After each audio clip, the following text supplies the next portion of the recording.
Thank you all for joining us in this romantically lit room for this afternoon's session. I'm absolutely delighted to be moderating such an illustrious panel. I can see lots of familiar faces in the audience, which would suggest to me you've been to many Euros and therefore probably know all of these individuals. They will briefly introduce themselves shortly. But before we get to that, you know that there is a Slido. And if you haven't already downloaded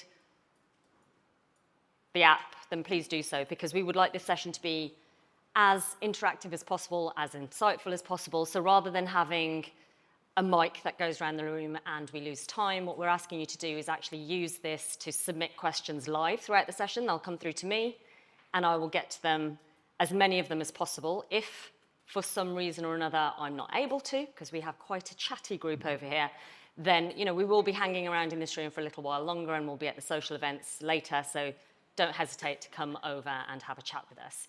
I will say, if you want your question to actually be asked, make it as controversial as possible, because there's a lot of experience here, and I think they're a bit too chilled, and I'd like to make them feel really uncomfortable. So pop those questions through, and I will ask them.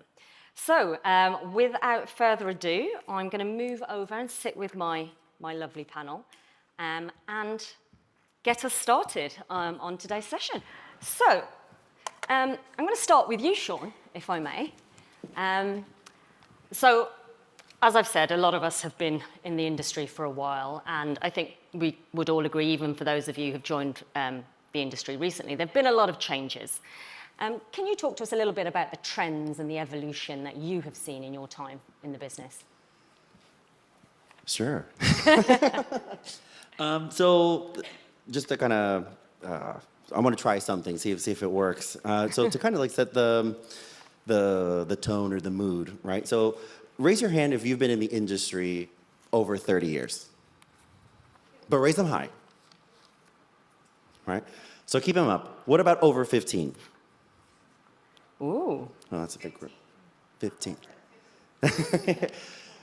And then raise your hand if you've been in the industry less than 5 years.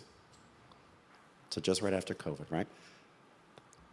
So I think when we talk about the evolution of the industry, right? I mean, it's sitting here in the room, right? And there's people that have been here since the fax machine, right? When you're doing needs assessments and assignee profiles. And now we're having conversations around, AI and how it's supposed to, let's say, take over certain administrative parts of our roles. So yes, we've advanced, we've done things and all that, but I think specifically for this conversation, and could talk about the controversial questions that we want to hear from you. It's, have we truly advanced, as a whole group and as an industry where it really matters, right? And I know this is a small population, but let's say to the point of the hand raising, I think some of the trends or maybe challenges that we may start seeing coming into the future. It's, are we truly focusing as an industry on the talent side, right? Are we bringing in enough talent to like. The reality is, over the course of the next 10 to 15 years, there's going to be a lot of people that are going to be retiring, like big names, right, that have been in the industry for a long time. And, are we bringing in talent at the same rate that we may see, that completion of cycle, so to speak, over these next 10 years? So, when we're really thinking on, how we're looking for suppliers and are we building scalable businesses, right? And so like one, right? So thinking about that. So two, I think, trends and challenge in the sense of just the RFP process. Think the last 50 years, have we actually really changed how all of these services are purchased, right? Or even sold? And, we all know the price crunch. We all know that, every RFP, you're doing the same thing then for sometimes 10, 20% less. But are we asking ourselves the question as to, well, when does that actually stop, or when is the, too much, right? And then I think also on the tech and AI, right? I feel that, yes, we're having the right conversations about technology and about AI, but, everyone kind of freaked out when we went from email to text messaging of everything is so fast now. So I think we need to also start having the conversations of, once everybody has a chatbot and it's now the regular thing. How does that actually change the customer journey and the experience between the clients and what they're getting information from you? Because now it's no longer hours, it's seconds right? So when you're really thinking about, let's say, you as a business, be it because you're still an owner operator, right, or not, how is your company, like, how is it innovating, right? And I think, as an industry, we're reactive in a lot of different ways, right? And I think we need to collectively start asking ourselves are we as an industry truly advancing and innovating because we're bringing our forward thinking and our vision to fruition, or are we innovating out of necessity? Thanks. I'm not sure that everyone knows Becky, so Becky, could you introduce yourself before I jump over to you? So Sean's shared a lot of themes and trends there. From where you're sitting, does this resonate with you and what you're seeing in your organization and your program? Yeah, great. Thank you, and great to be with everyone. I'm Becky Woods. I oversee the Global Mobility and U.S. Immigration Program at ADP, based out of New Jersey in the U.S. And so kind of speaking from that corporate lens, I agree a lot with what Sean said. When I go to corporate benchmarking events and I'm listening to what are everyone's concerns, a lot of the same things. And I've been in the industry a little over 18 years. I am seeing a lot of newcomers. And, like I said, I'm on all these lists where people are asking questions and a lot of very elementary questions, right? So you can tell there are a lot of newcomers, and how do we train them and get them up to speed? Because our industry is so broad and there's so much to know about in so many different areas. So I think there's a lot of opportunity there for education and consulting to those new people into the industry. In terms of technology, right, every company is in a different place in their technology journey, both on the corporate side and the supplier side. And I think it's important to, when you're partnering with clients, to figure out where are they in their technology journey, because that is all we're talking about at the conferences is AI and how do you leverage it and what can you automate, and so how can we create standards in the industry and more easily do that and not have everything be so customized that you can't leverage something you're doing for somebody else, that you can't leverage it for your next client. So definitely technology is going to be at the forefront of a lot of the discussions. And then the other big thing, which we talked about a lot in the last session, is immigration compliance. Not just the US, which I'm mostly dealing with, but globally there's a lot of changing regulations. How do we stay on top of all the changes and make sure that we're compliant, or we're helping keep our clients compliant? And then I'm still hearing a lot about Core Flex, actually. And a lot of companies wanting to implement it. I thought everybody had already implemented it like 5 years ago, but apparently not. But it's a lot about how do I set it up? How do I assign points to it? So a lot of discussion among the corporates about what's best practice.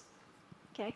Yeah, I know that particularly the destination service providers in the room, they love Core Flex. The only thing they love more than Core Flex is lump sums and, like half-day programs. But as well as having an RFP or an RFI land on their desk, and I definitely think that in the years that I have been in this business, the rate of RFIs and RFPs has increased, certainly post-pandemic.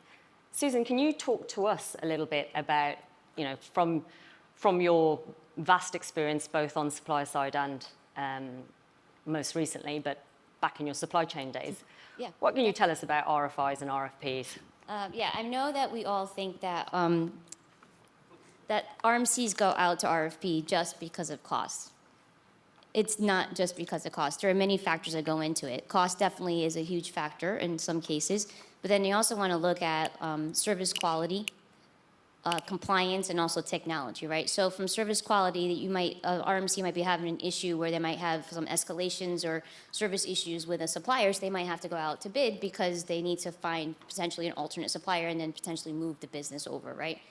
And then compliance, again, we want to make sure that you're asking all of the appropriate questions, making sure that GDPR compliant, and also other compliance as well too, with all the business, legal questions, so that we know that you have a fully vetted supply chain as well.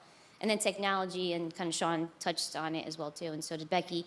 It's evolving so quickly, and we need to make sure that we're working with suppliers that have innovative technology that streamline processes, make it more efficient, because it then ties back to cost, right? Because if you can do things more efficiently, then it might be able to reduce costs, right, for your service lines, right? And then, I mean, just truthfully, I mean, coming from the RMC world, a supply chain manager does not want to go out to RFP. It's a very time-consuming process. It's a costly process, both for the RMC as well as for the supplier. So if I leave you with anything today is, as an organization, think about whether or not you want to respond to an RFP. You look at yourselves internally, figure out, does this RFP meet where I as an organization want to move forward? Does it meet our business strategy? And if it doesn't, then make the decision not to. But if it does, I'm going to give you 3 key items when you're responding to an RFP. Make sure that when you're responding that your answers are concise. For someone who's reviewed hundreds of RFPs, 500-character answer versus a 100-character answer sometimes is not very different, right? So you want to make sure that it's concise, because I will be honest with you that, I mean, I've skimmed through answers because they're just so long, right? So just make sure it's concise and to the point, and then you're providing, just at the end of the day, you want to make sure you're saying what you want to say and you want the RMC to know, right? But it doesn't have to be long to be a good response, right? And then also make sure you leave yourself time. Whether or not the RMC is using a procurement technology or is manual and Excel spreadsheets, if you are going to submit it literally an hour before the deadline and something happens, the file's too big and it's not sending through email, or you can't upload it into the technology and you only have an hour, most likely the RMC is not going to be able to help you get that uploaded, right? So make sure you leave enough time so that you can then contact the RMC and get that uploaded, because the worst thing, and I've seen this happen, and unfortunately I've had to give bad news to some suppliers, they missed the deadline because they had issues, and my procurement person was very stringent, and I was not able to reopen it for them. So just make sure, you don't want to spend all that time and then not be able to get it submitted. And then lastly is look at answering every question.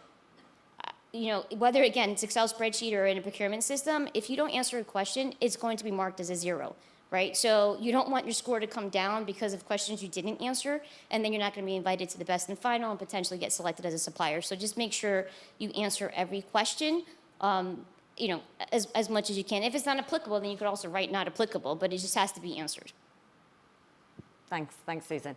So there was quite a lot there, but one of the things that stuck in my mind was, 500 words versus 100 words, maybe go for concise. I certainly know that when I started responding to RFPs many years ago, I thought more was better. And then I landed on the other side and I thought, God, this is very, very dull. So I'm going to jump to you now, Simon. Like, from your perspective and Altair's perspective, does what Susan has just shared resonate with you? I know Daniel's in the room, perhaps we should ask him, but given that you're sitting up here, we'll start with you. Yeah, absolutely. I think I'd add on to a little bit more to that in the sense that you also got to decide whether you really want the business. Do you really, it's a lot of times you look at RMCs and you think, oh, this is great, carrot being waved in front of me, all this business. But actually sometimes it's a big investment, because it doesn't just stop from the moment you win it. It continues for every single RFP that a client that comes to an RMC. They need support from the supplier network in order to be able to get that over the line. It's a big investment. And I think the other thing I'd say is know your customer. There is definitely a thing which is about, do you fit culturally with that RMC?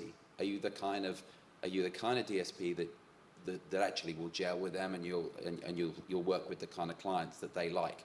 I think before you go through the whole process and invest in that whole time and effort of actually trying to get yourself that business, just get to know them. Let's be honest, people buy from people. This is why we're all here, because we're all here to meet people and to get to know them. I know everybody wants to meet Daniel, but all of his peers. And it's, there's not very much time, but the reality is that we're all going to be at the gala dinner tonight, and everybody wants to say hello. Sorry, Daniel. That's the reality is that people do buy from people, and you get a sense of who they are and who you are, and that's how these things develop. So that would be my message: is get to know the people, understand the RMCs. Are you a right fit? Do you think that's going to work? If you feel that is, then absolutely go in there and make that investment. but also know what you're going to get yourself into. Yeah. Daniel, I want you to know that Simon's been handing out your business card. And and also, you know, if you can't find Daniel, he does go to the bathroom occasionally. He says that's a fine place to have a meeting. Don't worry about that at all. But no, seriously, we've had a question come through. And I'm going to stick with you, Simon, for this, if I may. It says, the question that's come through from an anonymous source is, an RMC stated that they have nearly 2,000 suppliers. Should this industry drive consolidation, especially amongst smaller suppliers? Would RMCs welcome this? I don't think we've got 2,000 suppliers, but We never said it was you. I think it's very difficult because, particularly amongst DSPs, there's a very low barrier to entry in terms of creating a DSP, and it is a problem because the sense is that I can create a DSP and then all of a sudden that gives me the ability to go out there and do the services. Actually, if you start digging in, particularly those of you that work with RMCs, you'll have seen those big the questionnaires you have to fill in and all the compliance stuff. And of course, this trickles down. We're seeing this coming from our clients, their expectations, and of course, then we have to filter that down through the supply chain. So when we go and ask the 100 and something questions, it's not for the hell of it. It's because we have that expectation with our client base. So there are a lot of suppliers out there, but the truth is there are probably not so many that can answer all those questions in a way that would meet the requirements of our clients. So I think would the RMCs want to see fewer suppliers? Probably not, if truth, because we like competition. That keeps keeps everybody on their toes, and it keeps the cost keen.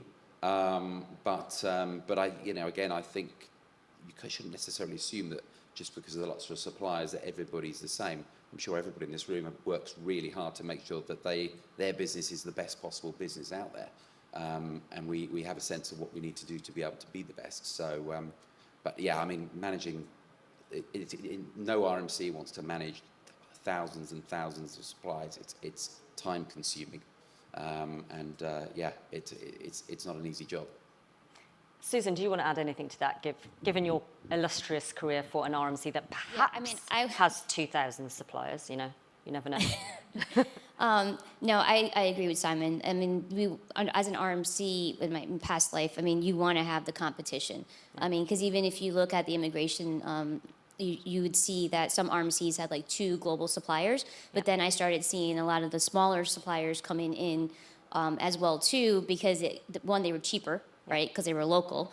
And then you started seeing that the buildup of having these more local immigration suppliers, right? So no, I mean, yeah, managing 2,000 suppliers plus is not ideal, but at the same time, you need the competition, or tied back to cost as well too, right? Yeah, absolutely. I'm going to jump over to Marie now, if I might. So, some of you may have read the agenda and the title of the first session. It was Blueprint for Supplier Success. I recall when EER and Marie entered sort of this space some time ago, and there were some very established players in your region. And, having watched EER over the years, it's been very impressive to see how you have managed to put yourself in a position that you really are a major player now. So can you share with us a few of your thoughts around how you've managed to do that, and specifically, effective sales and marketing strategies, networking, relationship building, etc.? Yeah, thank you, Manpreet. Basically, I'm going to share my journey and some tips I learned along the way. But after Sean asked the question, how many years experience people have in the room, I don't know if I need to preach to people in the room. I think you all are quite effective at building relationships and sales, BD, marketing. But from EER's perspective and our journey, definitely it's all about building relationships, and it doesn't happen overnight. It's a journey, and it's a long one. My particular journey, my first conference was Eura Edinburgh 11 years ago. And that's when I started pounding the pavements at Eura and ERC for the last 11 years. And it's really only in the last 2 to 3 years that we've seen the real return and started work with all the RMCs now. So it takes time and it is a journey. I remember my first conference at Eura, I contacted about 100 people beforehand for meetings. I got a lot of rejections. I had a handful of meetings, but I started building relationships. And 2 or 3 years in, I would have 60, 70 meetings over 4 days. But I started building relationships and meaningful relationships. And then, business didn't come overnight. It didn't come after the first conference or the second conference. It came after 2 or 3 conferences. We started signing contracts with RMCs. But saying that as well, some of the RMCs we're working with, it took me 7 years of meeting with them, building relationships to actually get in the door. And I suppose, people need to realize that, as my colleague just said here, that RFPs are expensive, and RMCs are not just going to onboard a new supplier for the sake of it. So, really you have to build the relationships, wait in the background, wait for the door to open, and sometimes it's a competitor of yours, a current supplier of the RMC, basically messing up, and then that's your opportunity. Or it's a group move or increased volume, and then they need additional suppliers. Just to share a few tips, I suppose, and my journey along the way, I would definitely say that it's a journey. You need to be patient. It takes time. You might have some quick wins, but if you build those relationships, the business will come. Also, be genuine, be authentic, build relationships, build meaningful relationships. Sometimes I have meetings where I don't even talk business, and that's building a relationship. I'll give you 2 examples of basically, there's always a way, but sometimes it takes time or you have to think outside the box. One particular supply chain director I tried for years to get a meeting with. He's actually in the room. I won't name names. And I saw him out running one morning when I was going for a run at 6 a.m. And I thought, okay, before the next conference, let's email him and ask for a run. And I did, and he accepted. And we had an hour run together, great meeting. And the following week, he asked me to send through our pricing. And then shortly after, we became a client of that RMC. We were contracted, and it's now our largest revenue client at EER. So, I had to think outside the box, but there was a way, and I found it. Also, another example, another quite large RMC that, I'd met with the supply chain director several times. She said, look, in the UAE, we have too many suppliers. We can't justify taking on a new supplier. So I thought, okay, how am I going to get into this one? So I came back from that conference and I started meeting our competitors. I found out who their suppliers were, trying to suss out if any of them would be ready to sell or coming to retirement. And yes, 6 months later, one of the ladies I met called me and said, Marie, want to sell, is EER interested?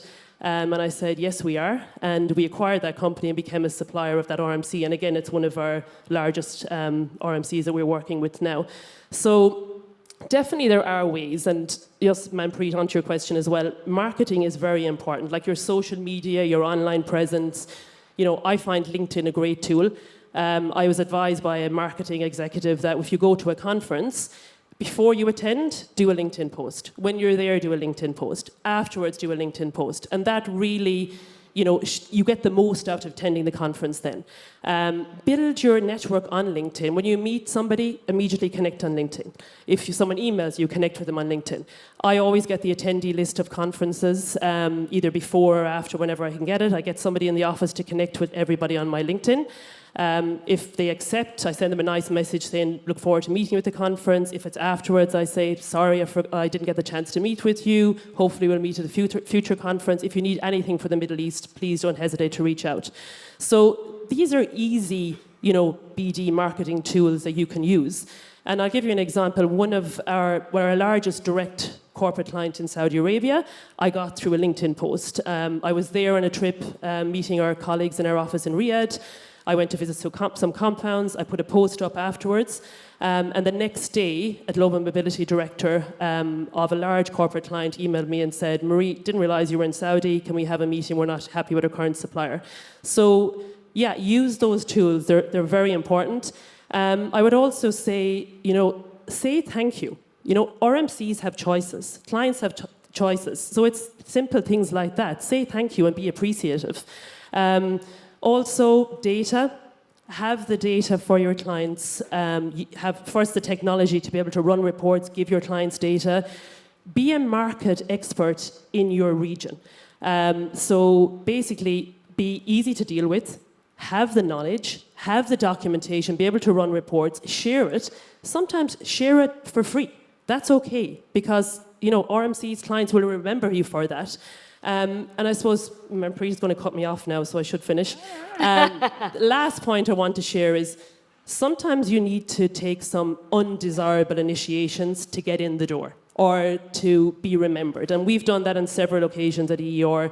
We've worked in remote locations where we've made nothing or we've lost money, but the RMC remembered us. We helped them out in a difficult situation. And I'll just share one more story as well about a difficult client that we worked with. And Aideen, my co-owners in the audience, I think will remember this meeting very well.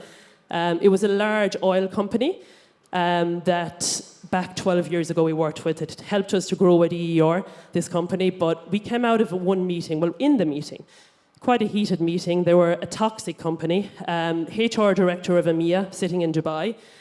In the middle of the meeting, he looked at Aideen and I and he said, "Oh, you Irish, go back to eating potatoes on a plate." And then at the end of the meeting, he looked at his colleague and he said, "Oh, must be the time of the month for these ladies." So we sucked it up and we went out of that meeting and we kept that client. But maybe today it might be a bit different. My patience levels are a bit lower, but sometimes you have to suck it up. And it helps you to grow and to win new business, keep business. So yeah, that's just been very honest and sharing some stories from my perspective on the whole BD marketing trail. So yeah, the bits that I've retained is that some low-level, non-criminal stalking is acceptable. Well, actually, one thing, Manpreet, which you said about the toilet thing, I remember one supply chain director a few years ago said to me, I had a meeting with her, and she was a bit traumatized. And I said, "What's wrong?" And she said, "I've had somebody email me for a few years wanting a meeting, and she said, I just went to the toilet, and she followed me into the toilet to try and speak to me."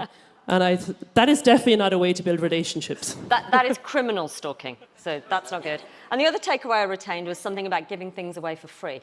That was it. Just and I think, everyone everything for free. sometimes you are taken advantage of. I think we've all in the room been taken advantage for giving things for free, but, sometimes it does go a long way too, and give a little bit and you get more back. So, yeah, look, we have a lot of documentation, we give it for free.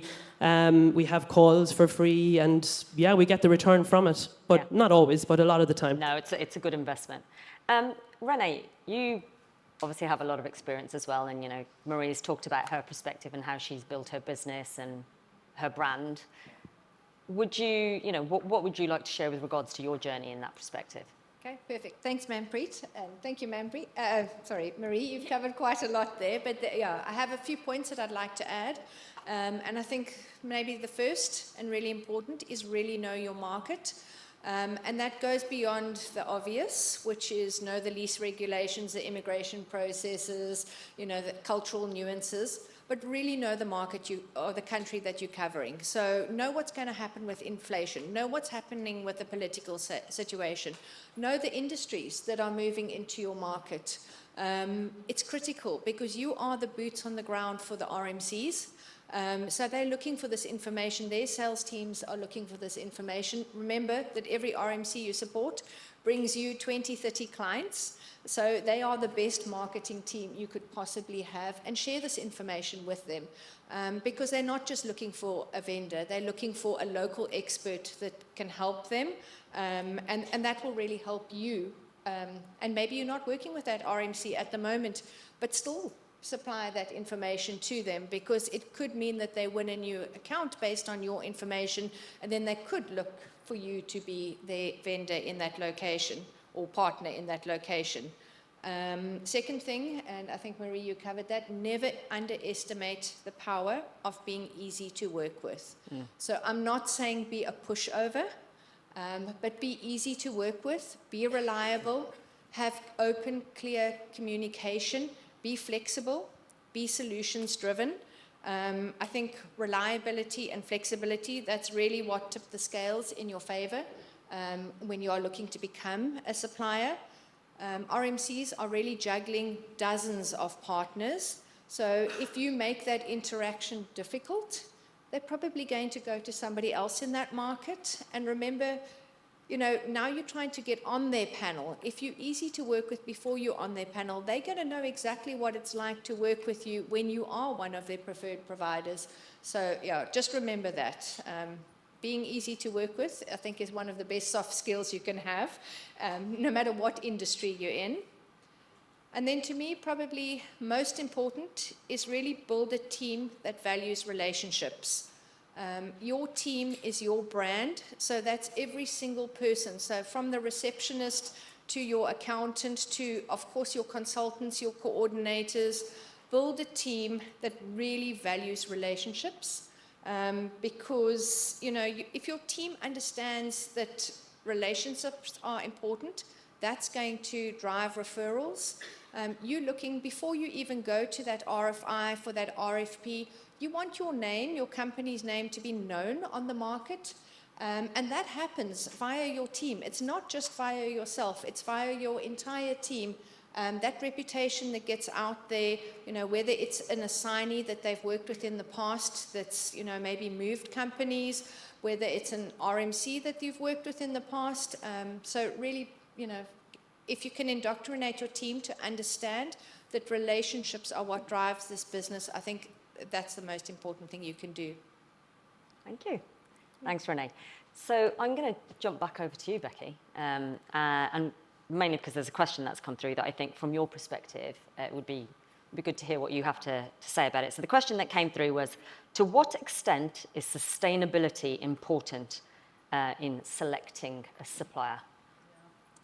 It's a great question, and I think the answer depends on what company is issuing the RFP, and I do think in Europe there's a greater emphasis on sustainability, and companies are doing more around reporting and having proactive goals.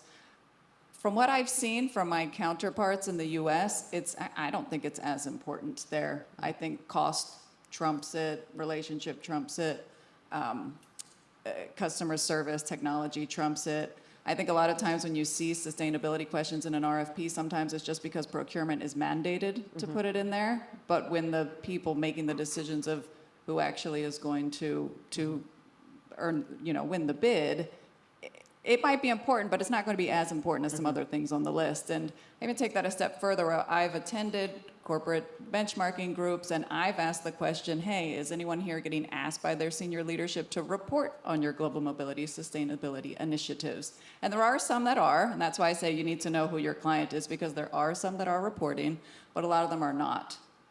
So it's one thing for the corporates, and what I do is I go out to my suppliers and they are telling me their sustainability initiatives, and I'm pushing that information up. I'm managing upwards and saying, this is important. I want this to be seen and heard. I want everyone in my organization to see all the great things, you know, myself and my suppliers are doing, but I'm not necessarily being asked for it. Yeah, and it's a really valid point, knowing the organisation in question, because one of the recent conversations I had with one of my clients was around the fact that there is an enormous push from the C-suite, from the most senior levels of their business, to ensure that everybody in their supply chain is reporting on sustainability, and that come X year, I can't recall the date they gave, if the supplier was not able to demonstrate via specific certifications that they were a sustainable supplier, then they would not be part of the supply chain.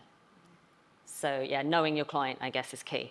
I'm going to stay with you, Becky, because, again, based on the questions that come in, there are many of us in this room. I feel that certainly in recent years, the number of suppliers, irrespective of the vertical that we're serving, the number of suppliers out there almost outweighs demand.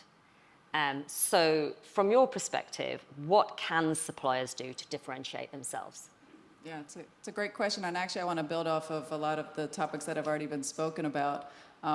One, Simon talked about cultural fit, but you were speaking about it from the perspective of the DSP fit with the RMC, whereas I speak about it from the corporate client culture to the RMC plus the end supplier, so our entire supply chain. And I've actually noticed when I say the word supplier, I mean RMC and DSP and household goods shipper and cross-cultural trainer, but I noticed that, you know, like, if in this group, it's RMC and then supplier. And I think that's important to point out because I see them as all one and the same. So if I'm looking for a cultural fit, I'm looking for the RMC that fits me, plus all of those end suppliers that they all fit what I need them to be, because I'm always saying, you are an extension of me, and I want you to be delivering the same message in the exact same way that I would do it. And everyone in this room has to be chameleons, because all of your clients want it all delivered a different way. So how do you learn what they want and to deliver it like that, again, all the way down the entire supply chain? So again, your differentiator is how well do you adapt and flex to meet different companies' cultures. The other thing I wanted to call out, Marie talked about how long it takes to build relationships. I know people in the industry that I've never actually worked with them, but I've spoken to them and seen them at conferences and seen them present and read their white papers and had nice dialogue and conversations with them. If I ever have a need, I will use them. I just haven't happened to have a need yet. But guess what?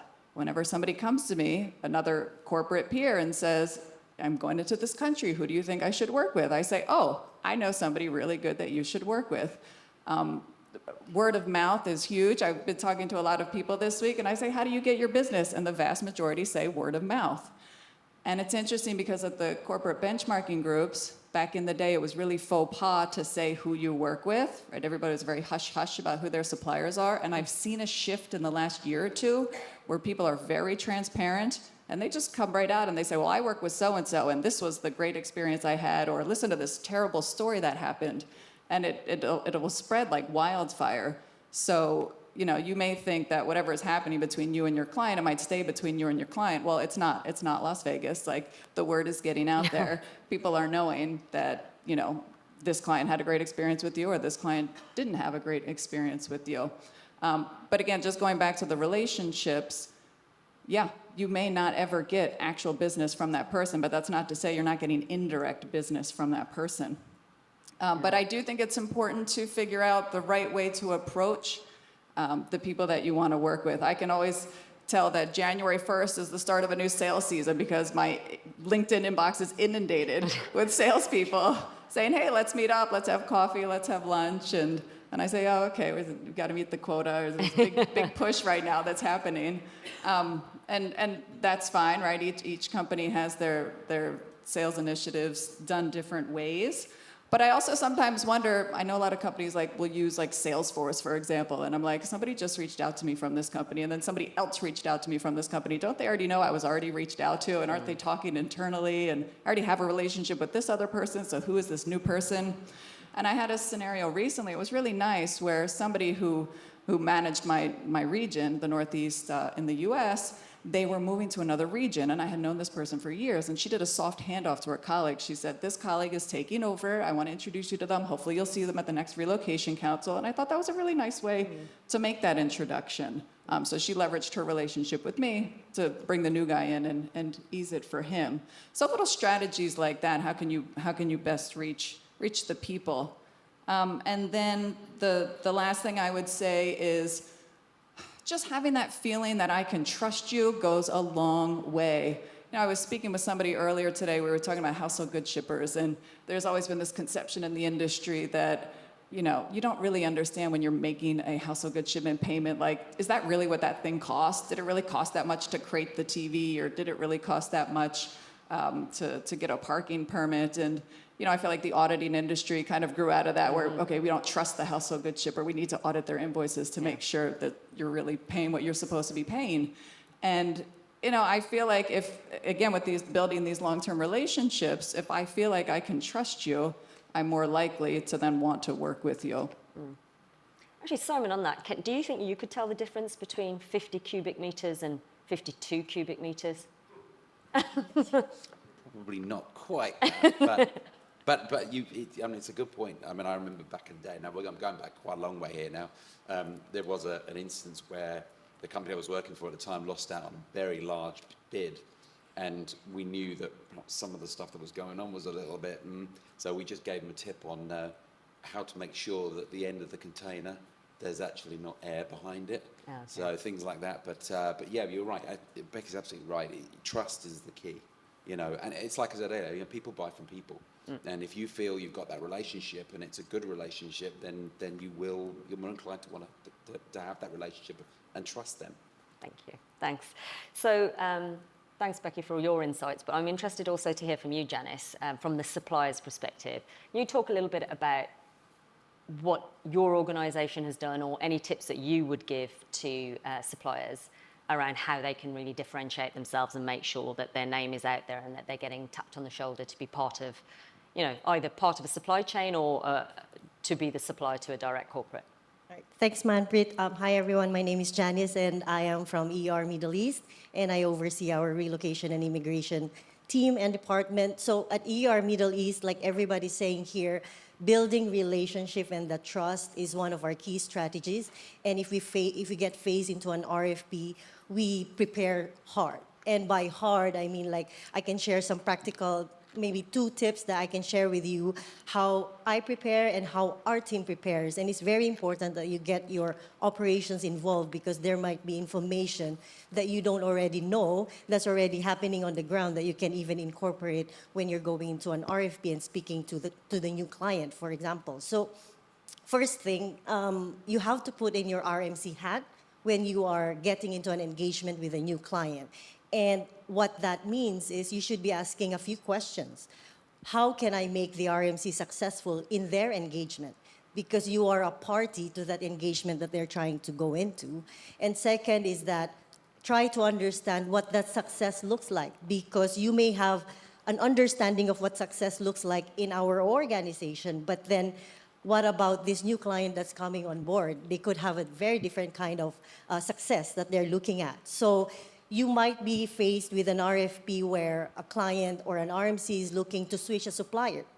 So then they are looking for various suppliers in your region, and you might want to start asking what are their challenges. And the way we prepare for that is we get into a call and we ask them questions on whether is it a communication problem or is it a staffing problem and all that.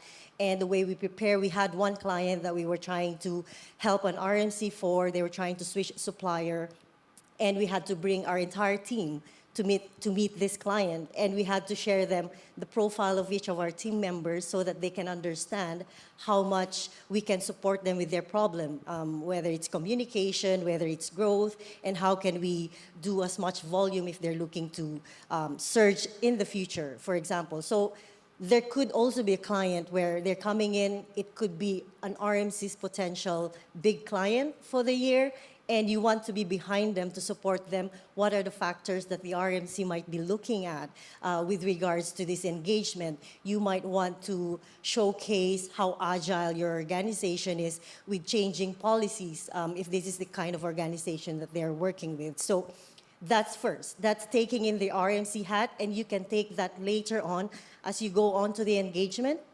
If you ever get into a presentation and the best and final, get feedback. Do not stop asking until you refine and fine-tune your presentation, and be present with the discussion always.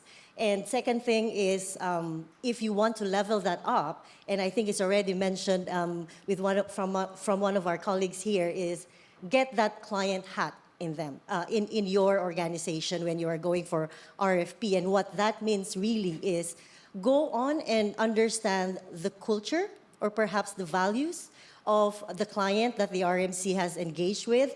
It could be that they are engaged with a client with high security, like they value so much safety and security that you have to make sure that you highlight that in your organization. Or perhaps they value employee experience. So you showcase your model and your timeline and how you do service recoveries and all that. So that's very important to understand. Another thing that you can look at would be the policy or the relocation packages, and more so on the philosophy why this client would have put that package into that, so that then you can understand and bring back to your team later to say like, oh, they're very much concerned in completing home search within 20 days, for example. So you can incorporate how your team can adapt to those kind of differences in requirements. And that's something that is always overlooked in an RFP, because we've always been providing information that we know. It's always been inward. This is what we know, we're giving it. But look outward. What do you want? What do you need? And how can we be successful together? And by nailing those two at least, and by understanding that, you can navigate through preparing for that engagement, and you can not only perhaps meet the standards, but also exceed expectations later on. So, Great. Bang on time for the end of our first part of this discussion. So we've talked a lot about, how do you position yourself as a supplier to get invited to RFIs, RFPs, be called upon?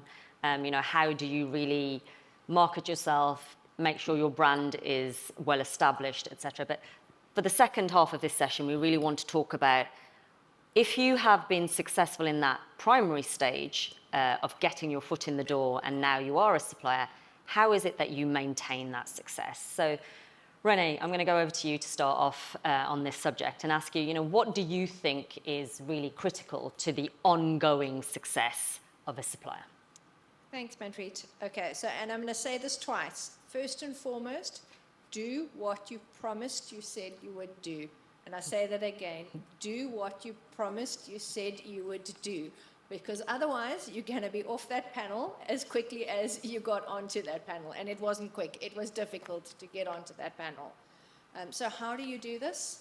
I truly believe in implementing every new account. So it doesn't matter how small you are as a DSP, you need to do an implementation. And you need to drive that implementation. Don't wait for that RMC to come to you and say, okay, let's implement you. We're going to do this. This is how we're going to do it. It needs to be driven by you and your team. You need to set realistic timelines and clear timelines of how this is going to work. You need to talk about what responsibilities you have. What are the responsibilities of that RMC? It needs to be understandable. You need to customize to that RMC, because not every single RMC is the same. And the cookie cutter approach really doesn't work in our market. So you're going to have to you're going to have to learn how their systems work, because everybody uses a different system, different technology. Everybody initiates differently. And you need to train your teams in your country. You need to train everyone, when an invoice goes out, what needs to be on that invoice. So spend time in the beginning implementing, training your team. You need to set expectations, because you need to let that RMC how it's going to work with working with your organization, but also in your markets. So you need to talk about that. You need to be transparent, because sometimes it's things that people maybe don't want to hear, but you need to be clear on that so that you are set up for success. I think in terms of compliance and that, you need to be audit ready. You need to have all your documentation ready, because when that RMC is going to ask for it, because maybe their client needs something, maybe they're doing a data security check, you need to keep that all ready so that you can provide it. And then I'll say again, be easy to work with during this. And I've said it before and I'll say it again, be easy to work with, be flexible, be reliable during that. And then I think the second part of you now working with, whether it's a direct client or it's an RMC, you're on their panel, you've had a fantastic implementation, you need to now stay with that RMC or that corporate client. And how do you do that? You stay relevant. So you need to stay updated in terms of what's happening, in terms of innovation, DE&I, ESG. Stay updated and make sure that your business stays updated. You constantly need to be an advocate for change in your market. So know the trends of what's happening in your market. Take that to your clients, which is the RMCs.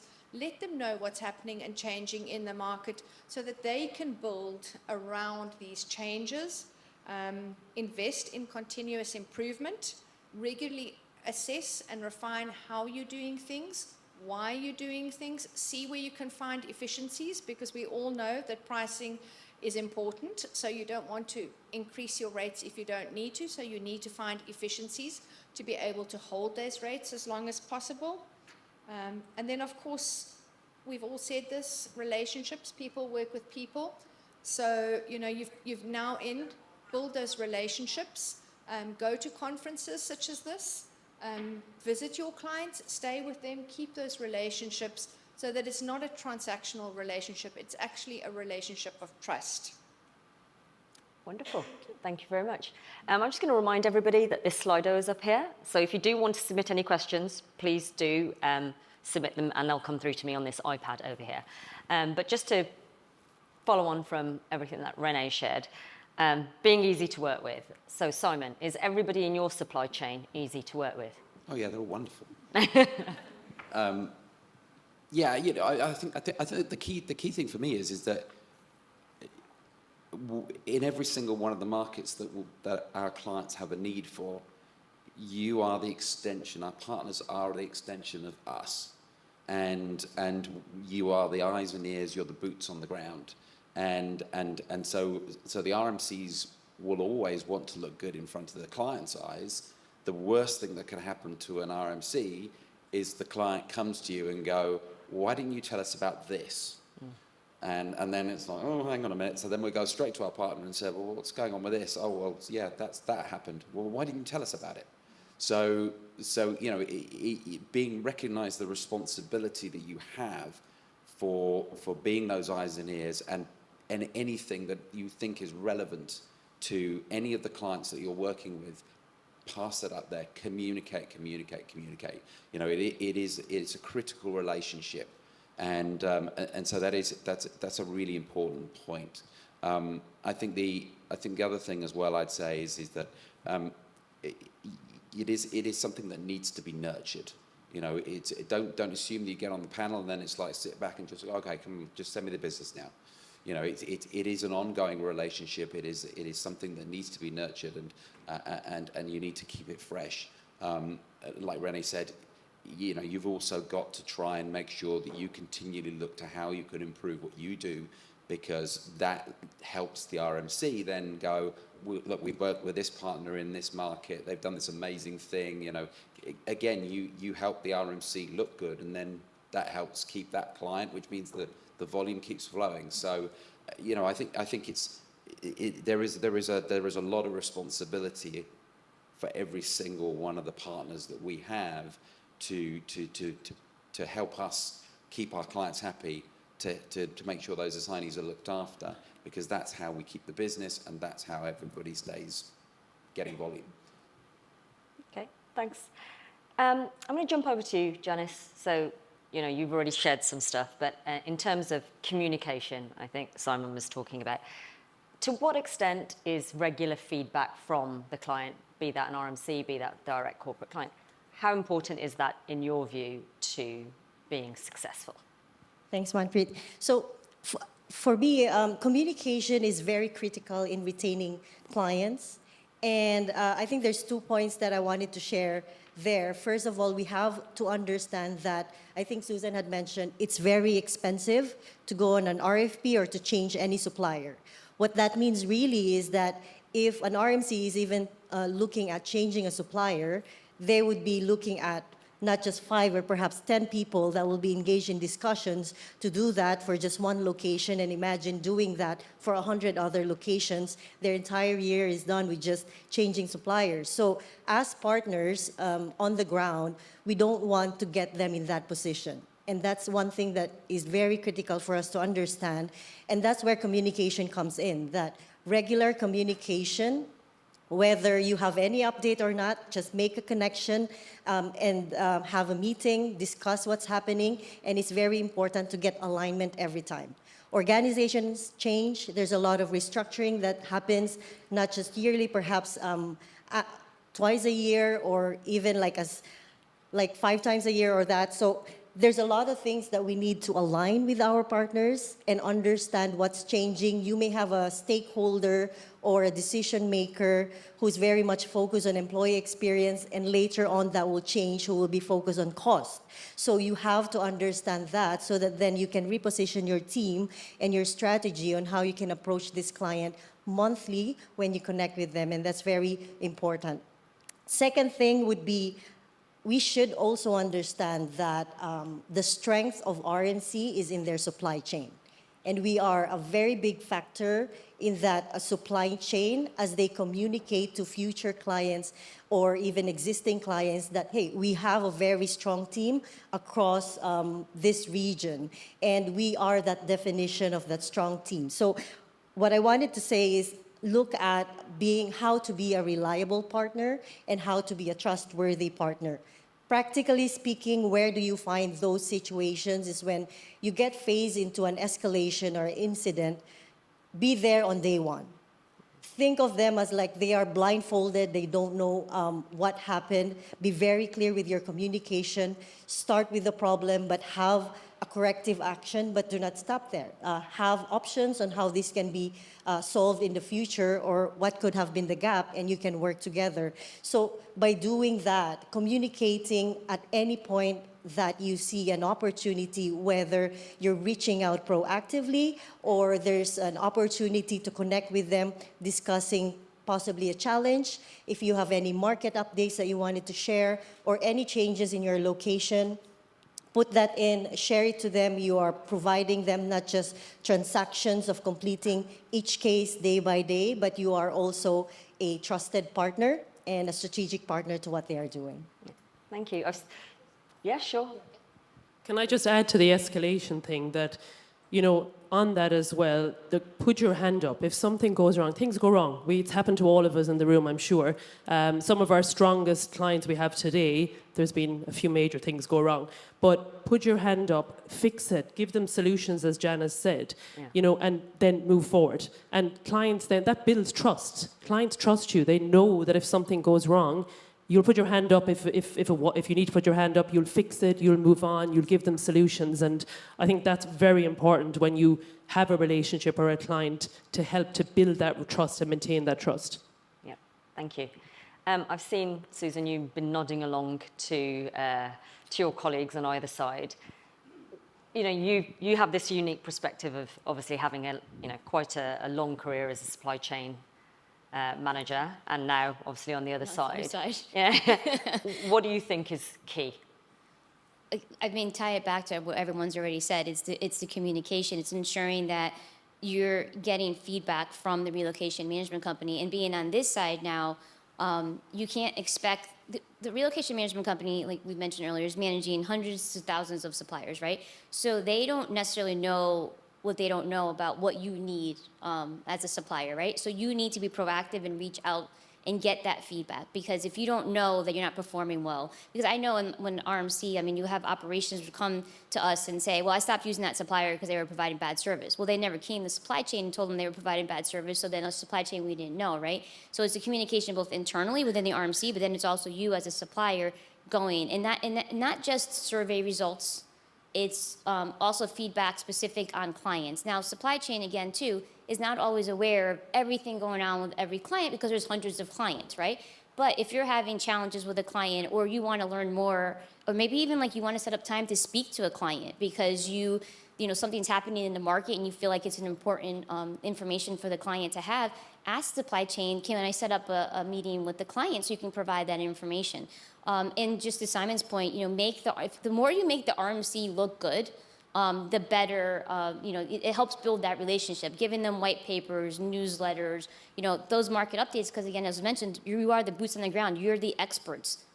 RMCs are not experts, right? So now being on this side, I see that value, and I do have an interesting perspective on it. And you would think also it would make it easier because I was on the other side for, you know, my entire career. But there are challenges even with my former company, sometimes, you know, getting information. But, you know, I put myself out there and then, you know, you get the information. So that would be my only thing, is make sure you put yourself out there and ask the questions. Because if you don't ask, they're not going to freely come to you and say, hey, what do you need? Because they just don't have time to do that. Thank you. Thanks. Simon, do you want to add something to that? I mean, what do you think suppliers should be doing to remain relevant? Actually, one thing that occurred to me was that I think, Janice, you said something about when the implementation stage, you know, Renner, you said, you know, you must implement every client. And I think that's really critical, is be interested, ask questions, want to know about this new client. the RMC has a vested interest in you understanding that client and understanding what's important. But the RMC is also not necessarily getting all the answers from the clients. So sometimes it's useful when our partners on the ground ask questions that we don't necessarily have the answer to, because then we'll go to the client and ask and get that information. Ultimately, what that will result in is your ability to provide a better level of service on the ground.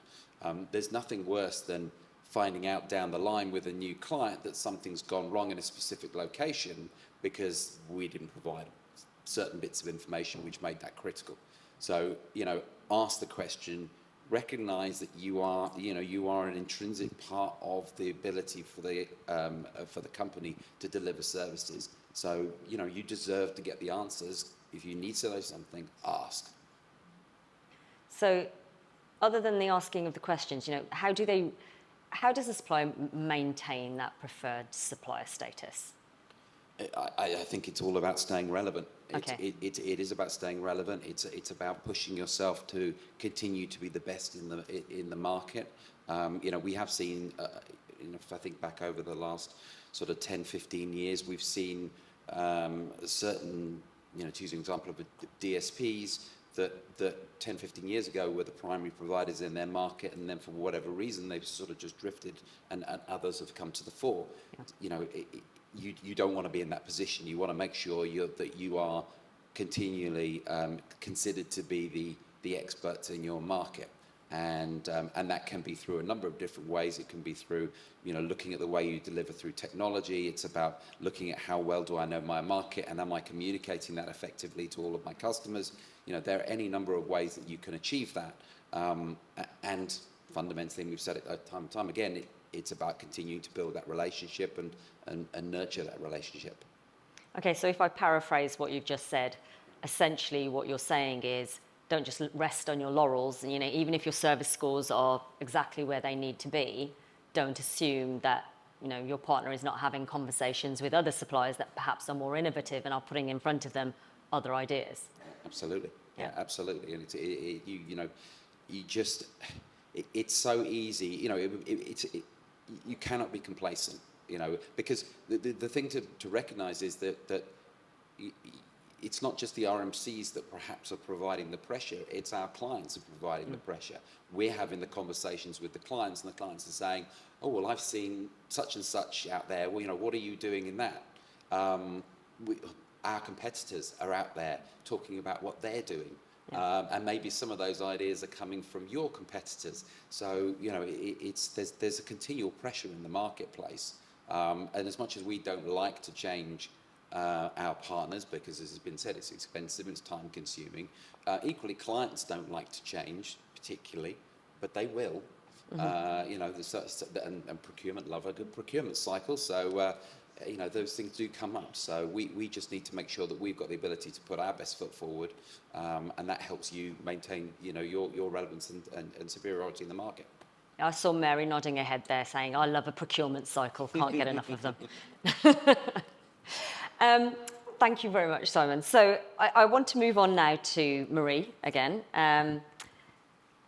What keeps you awake at night? So you've worked really long and hard. You said earlier it took you 7 years to really get your foot in the door and start getting initiations after a lot of effort of getting EER's name out there. In terms of maintaining your success, what is it? Okay. Well, I suppose in one way, getting the clients in one way is the easy part, even though it's a long journey and takes time. But it's maintaining those clients, which we spoke about there. Mm-hmm. And, maintaining them and having that level of service and that consistent level of service, mm-hmm. that they stay with you. Because if you spent 7-10 years trying to win a relationship, bring on a client, and then you don't have the service or your service level dropped, you have one chance. Well, they may give you a second chance, but then you're gone, you're out the door. And getting back in again is next to impossible, I would imagine. Not happened to us, but I would imagine. So that's what keeps me awake at night. I've worked very hard to get us. I'm not the only one, it's a team effort. We've all worked very hard. But those service levels dropping, and they have. We've had ups and downs. I think we all in the room know that, or have had experiences. It's difficult to get good staff. We're in locations where it can be very difficult. We opened up in Saudi Arabia 2.5 years ago, and it's challenging to say the least. We have to hire Saudi nationals as part of the Saudization program. They're very capable, but the cultural difference is huge. So, training those staff, maintaining those service levels is very difficult, and we work very hard at it. So I would say that's probably one of the biggest things. The other thing is compliance and data security. Aideen's probably shocked that I'm saying that, because I'm usually the one running down the road getting the business, and she's worrying about the compliance and the data security. But I do realise how important it is. And you need to make sure that you have the systems in place and you're following the policies you need to follow. I think they would be probably the two main things that would keep me awake at night. And my children, of course. Indeed.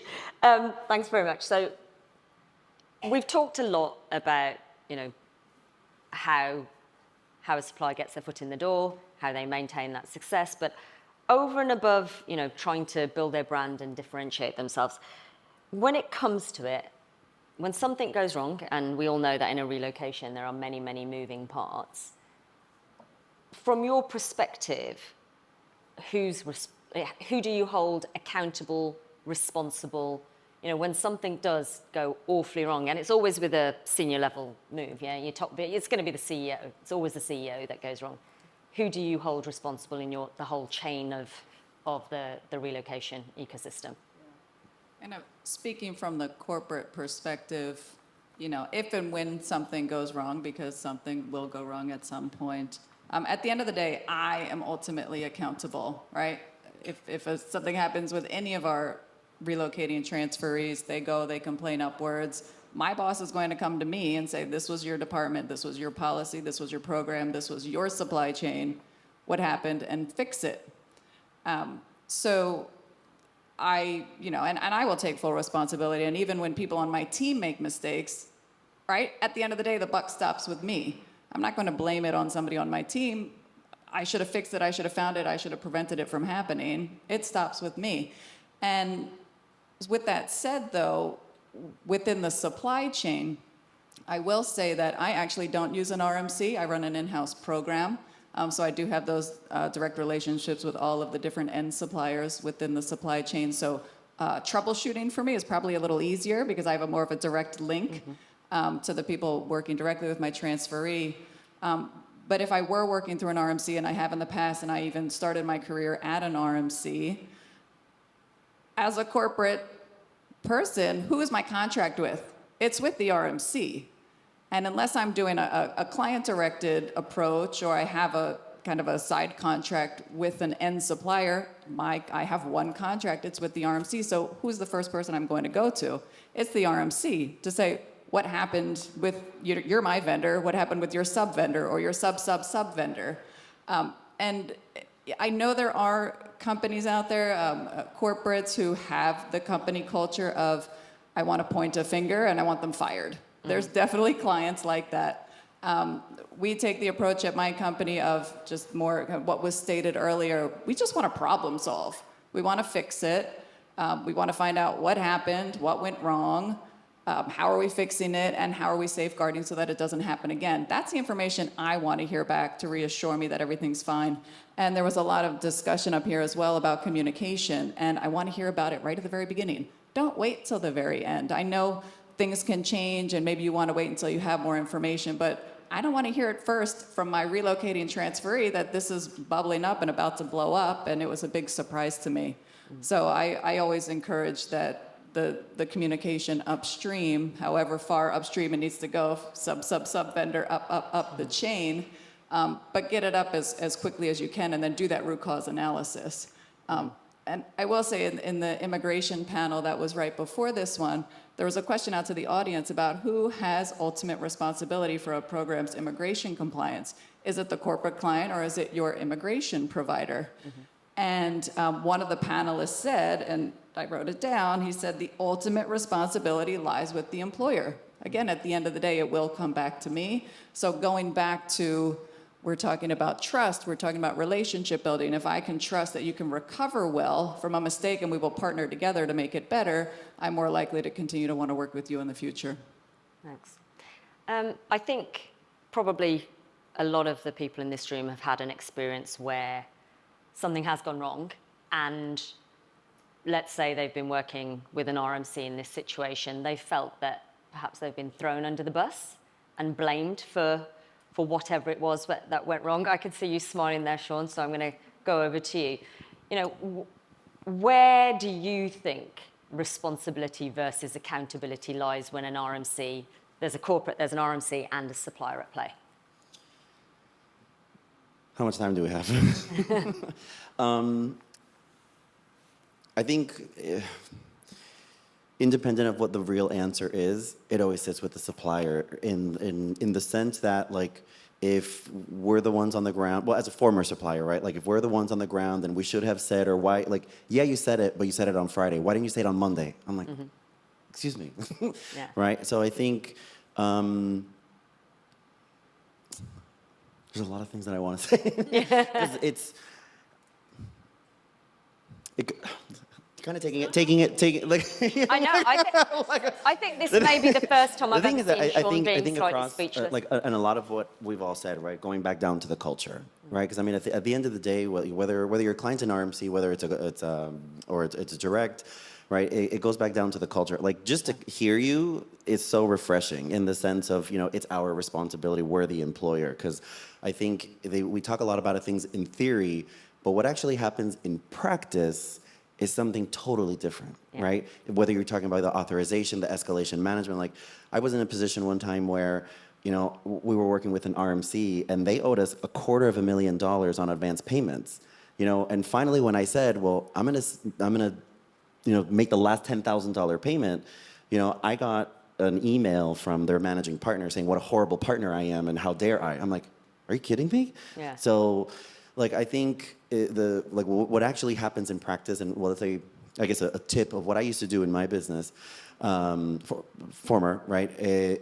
We used to, for when, you know, shit hits the fan, we used to track, you know, whether it's internal or external, let's say an escalation.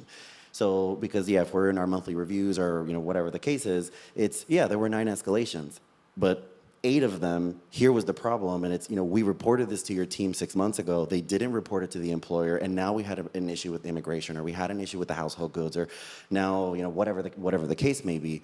And that served like as a really good metric because, you know, I used to tell our teams all the time, like, cover your ass, right? Like, yes, we have partners, yes, all those different things, et cetera, but we got to make sure that we cover ourselves in the sense that, and also, like, let's say as suppliers, in whatever service line, I think there's a sense of transactionalness sometimes that you can get into, like the copy paste of everyone kind of gets the same thing, and, you know, let's just say, I don't know, driver's license process that comes to mind. Like, if you're going to say, hey, welcome, I'm X company, and it's your very first outreach, and you're sending them the driver's license process, right, or let's say things for household goods or immigration, and they're not going to use that information at that moment.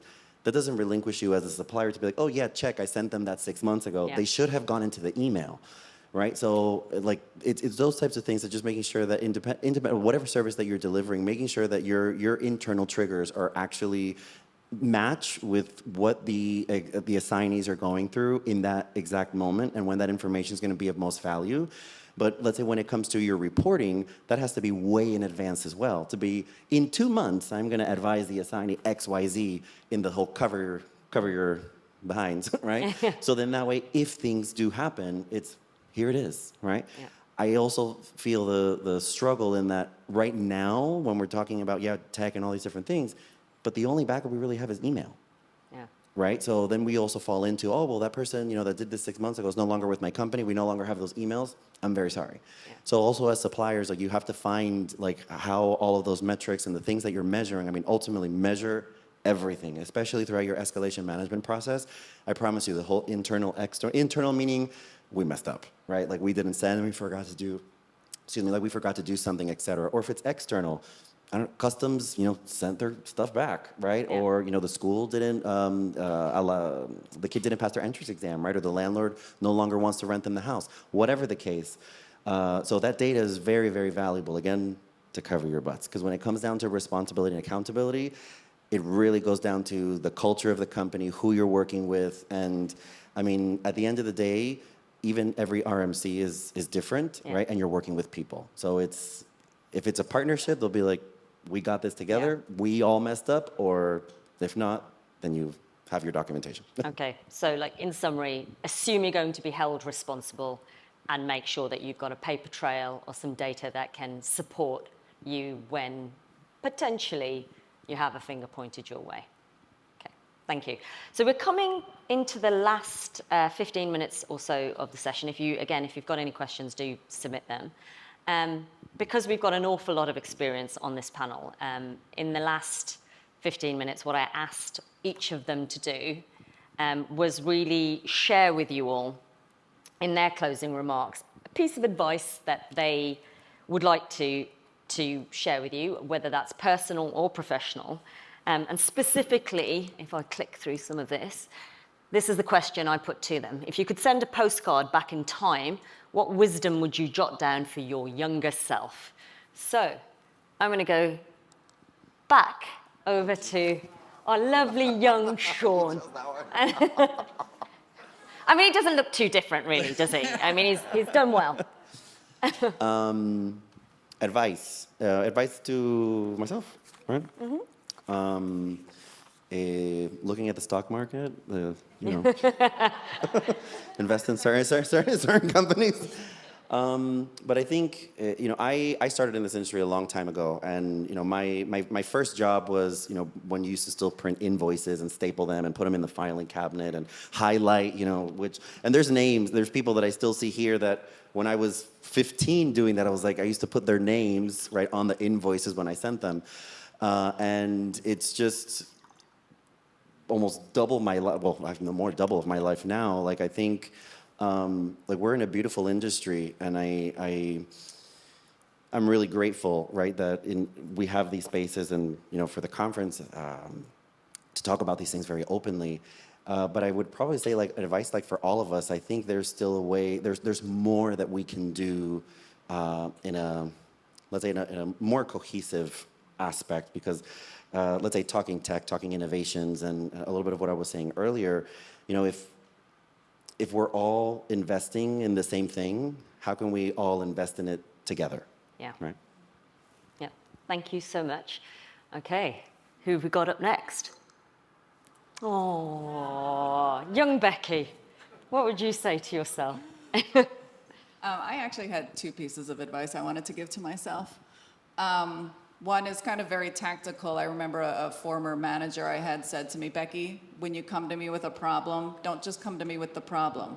Come to me with 3 solutions to that problem and a recommendation as to which solution you would choose.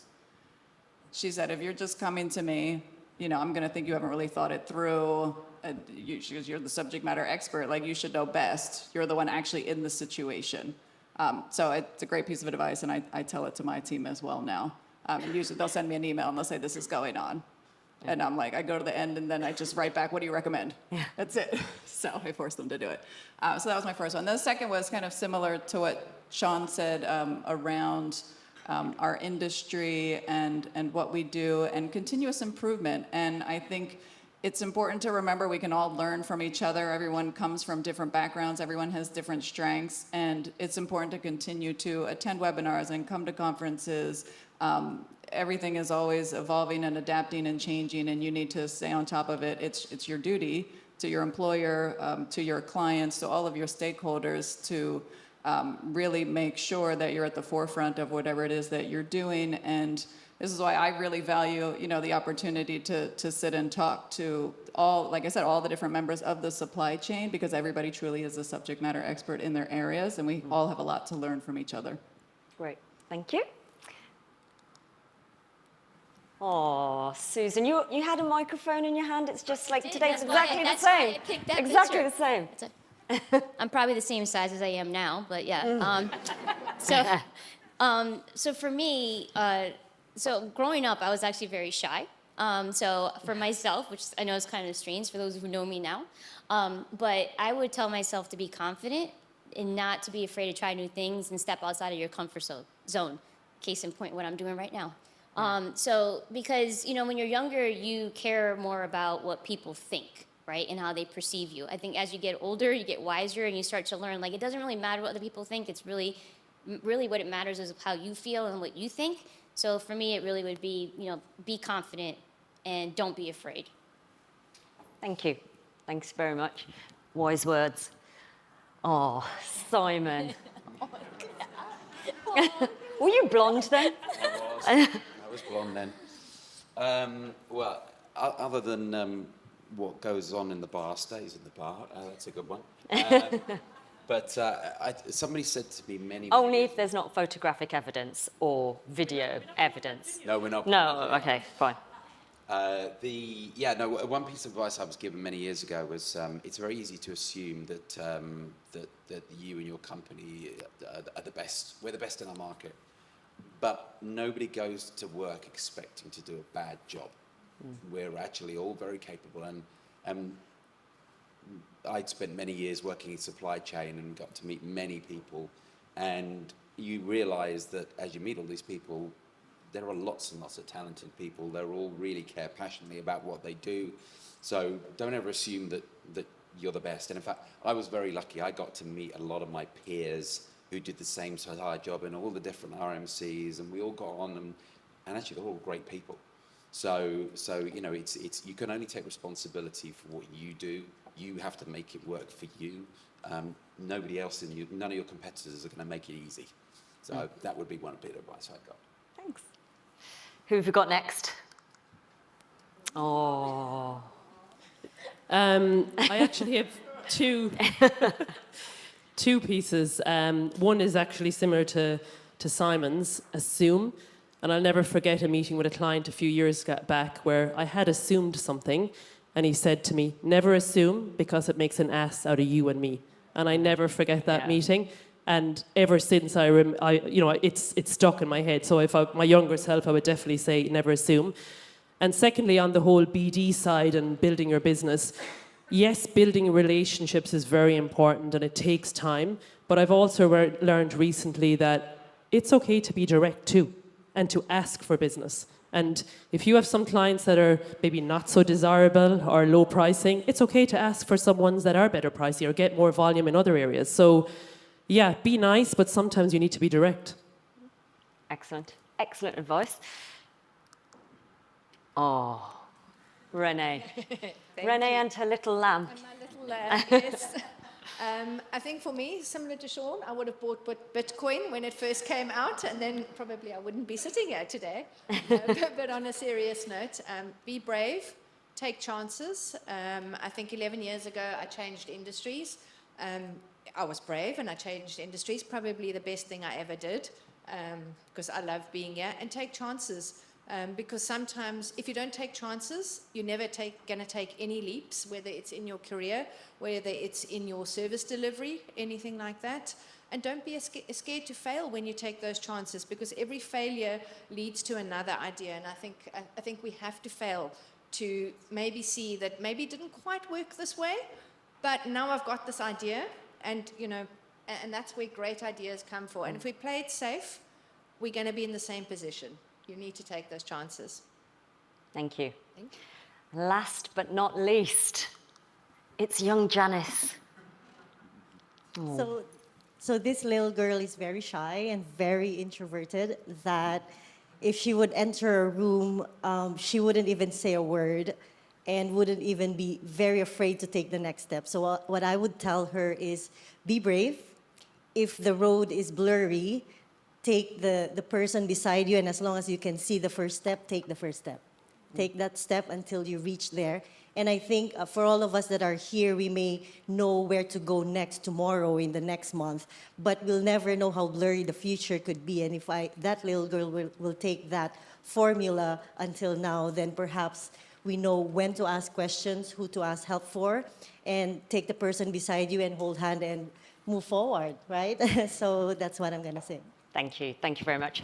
So we're coming into the last few minutes. I've put the Slido back up if anyone wanted to submit any last questions. Otherwise, I guess I'm going to take the liberty to share my piece of advice. And I think that for those of you in this room that know me, you probably would say I live by this rule. But the piece of advice I wish I had given my younger self, and something that I've come to embrace over the years, is to not take myself too seriously, not to take what we do every day too seriously. Not to say that we can't be passionate about what we do. We should absolutely be passionate about what we do. We all spend so much time at work with our colleagues. Do what makes you feel good. Don't do a job that will bring you dread on Sunday night as you are heading into the new week. So I encourage you all not to take yourselves too seriously, particularly seeing as we're not too far away from our gala dinner and party night.